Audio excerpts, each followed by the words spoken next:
Halo semuanya, jadi di sini aku mau menjawab beberapa pertanyaan untuk tugas UAS nih. Sebelum itu kita kenalan dulu ya sama orang di balik animasi ini. Halo semuanya, perkenalkan nama saya Nabela Elfrida dengan NIM 231031212127. Pada tugas sebelumnya, saya dari kelompok 6 Sasirangan. Di sini saya akan menjawab 4 pertanyaan untuk UAS mata kuliah Bisnis Internasional. Silahkan disimak dengan baik ya. Oke, kita akan masuk ke pertanyaan pertama. Jelaskan konsep manajemen rantai pasokan dan bagaimana penggunaannya dalam bisnis internasional. Manajemen rantai pasokan adalah cara perusahaan mengatur aliran barang, informasi, dan uang, mulai dari bahan baku, proses produksi, sampai produk jadi yang diterima oleh konsumen. Kemudian, rantai pasokan melibatkan banyak pihak, seperti pemasok, pabrik, distributor, hingga pelanggan akhir. Nah, dalam bisnis internasional, manajemen rantai pasokan sangat penting karena perusahaan berhubungan dengan negara yang berbeda-beda, sehingga harus mengatur jarak, waktu pengiriman, perbedaan aturan, dan budaya bisnis. Dengan manajemen rantai pasokan yang baik, perusahaan bisa menekan biaya, mempercepat pengiriman, menjaga kualitas produk, dan memastikan barang sampai ke negara tujuan dengan aman dan tepat waktu. Baik, selanjutnya kita menuju ke pertanyaan kedua. Apa saja jenis produk yang memiliki potensi untuk ekspor dari Kalimantan Selatan ke negara-negara Timur Tengah? Nah, Kalimantan Selatan memiliki banyak sumber daya alam dan produk lokal yang berpotensi untuk diekspor ke Timur Tengah. Antara lain, yang pertama ada batu bara, karena banyak negara Timur Tengah membutuhkan energi untuk industri. Kemudian ada produk kelapa sawit seperti CPO yang digunakan untuk bahan makanan dan industri.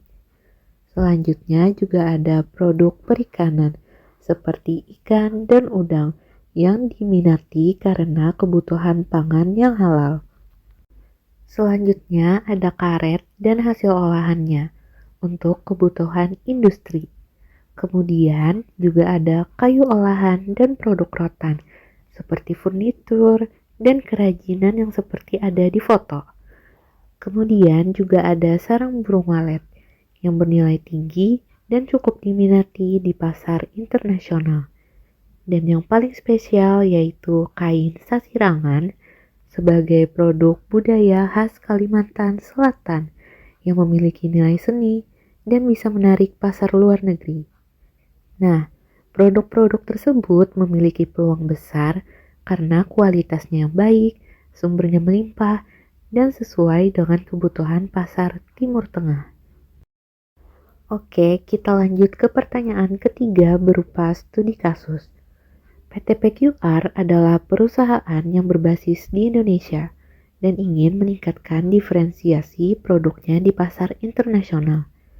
Apa saja strategi-strategi pemasaran yang dapat digunakan oleh PT PQR untuk meningkatkan diferensiasi produknya di pasar internasional? Nah, kalau PT PQR ingin produknya terlihat berbeda dan menonjol di pasar internasional, perusahaan tidak bisa hanya mengandalkan harga murah. Ada beberapa strategi pemasaran yang bisa dilakukan, yaitu yang pertama, PT PQR perlu menonjolkan keunikan produk, misalnya dari kualitas, desain, bahan baku lokal Indonesia, atau nilai budaya yang tidak dimiliki produk lain. Keunikan inilah yang membuat konsumen luar negeri tertarik. Kedua, perusahaan bisa melakukan penyesuaian produk dengan pasar negara tujuan, contohnya menyesuaikan rasa, ukuran, kemasan, atau desain agar sesuai dengan selera dan budaya konsumen di negara tersebut. Ketiga, PT PQR perlu membangun merek yang kuat melalui cerita produk, seperti asal-usul produk, nilai lokal, atau proses pembuatannya. Cerita yang kuat membuat produk terasa eksklusif dan bernilai. Keempat, perusahaan bisa memanfaatkan pemasaran digital seperti media sosial, website internasional, dan marketplace global. Cara ini lebih efektif untuk menjangkau konsumen luar negeri dan memperkenalkan keunikan produknya. Jadi, dengan strategi pemasaran yang tepat, produk PT PQR tidak hanya dijual tetapi juga diingat dan dipilih oleh konsumen internasional. Dan kita lanjut ke pertanyaan terakhir, yaitu pertanyaan keempat berupa studi kasus. PT PQR adalah sebuah perusahaan yang berbasis di Banjarmasin, Kalimantan Selatan yang ingin meningkatkan kemampuan keuangannya untuk berinvestasi di luar negeri. Namun, perusahaan ini tidak memiliki pengetahuan yang cukup tentang strategi keuangan yang efektif. Apa strategi yang dapat digunakan oleh PT PQR untuk meningkatkan kemampuan keuangannya? Untuk bisa berinvestasi ke luar negeri, PT PQR harus memperkuat kondisi keuangannya terlebih dahulu. Ada beberapa langkah yang bisa dilakukan. Pertama, perusahaan perlu mengelola keuangan dengan lebih rapi dan terencana, seperti membuat laporan keuangan yang jelas, mengontrol biaya, dan memisahkan keuangan operasional dengan dana investasi. Kedua, PT PQR bisa meningkatkan arus kas, misalnya dengan mempercepat penagihan piutang, mengurangi biaya yang tidak penting, dan meningkatkan penjualan produk yang paling menguntungkan. Ketiga, perusahaan bisa mencari sumber pendanaan tambahan, seperti pinjaman bank, kerjasama dengan investor, atau joint venture dengan perusahaan luar negeri, agar beban modal tidak ditanggung sendiri. Keempat, PT PQR sebaiknya mulai belajar dan memahami resiko keuangan internasional, seperti risiko nilai tukar mata uang dan perbedaan sistem pajak. Risiko ini bisa dikurangi dengan perencanaan keuangan yang matang dan konsultasi dengan ahli. Nah, jadi intinya sebelum berinvestasi ke luar negeri, PT PQR harus memastikan kondisi keuangannya harus kuat, stabil, dan dikelola dengan baik agar investasi yang dilakukan lebih aman dan menguntungkan.